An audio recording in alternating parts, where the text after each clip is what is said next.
Now that you have your system preferences set up, this video will review the Dispense run screen. This is the screen where you will spend most of your time when using the Dispense feature on your Reactor 3.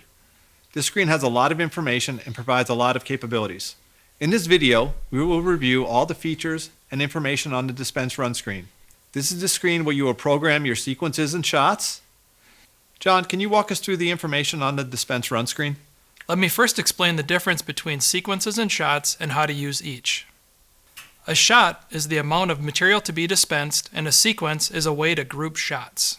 At the top of the screen, you will see the active sequence. So John, can you point out on the screen how to add a sequence?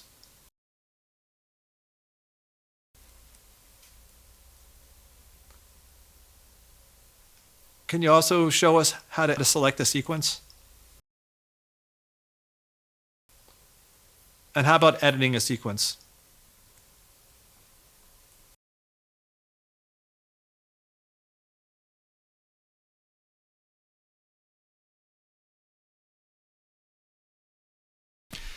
On the left side of the screen, you will see the shot information. So this is where we enter the shot name.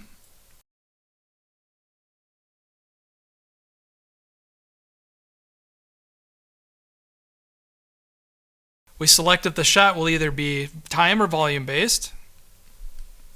Then we enter the shot size.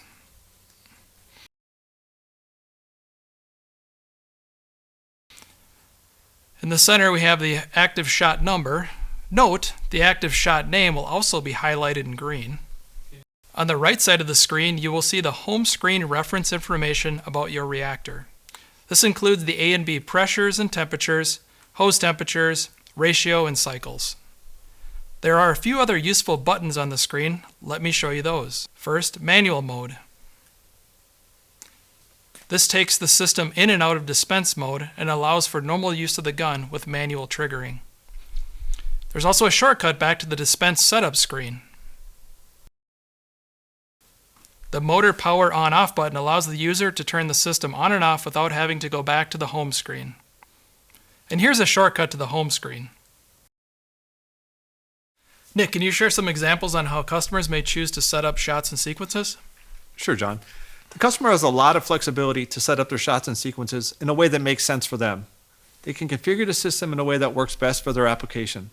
Let me give you a couple of examples. On a multi-cavity boat application, sequences are generally used when you want to group a number of related shots. These shots can be performed individually or in series. For example, if you're filling a boat, you may have 8 different shots to make on each boat, and each shot may be a different size. So depending on their manufacturing process, the operator may want to step through each shot, one after the other, for each boat. You can do this by enabling the auto sequencing. With auto sequencing enabled, each time one shot is completed, the system will automatically move to the next shot in the sequence. The customer can program up to 25 sequences and have up to 20 shots programmed per sequence.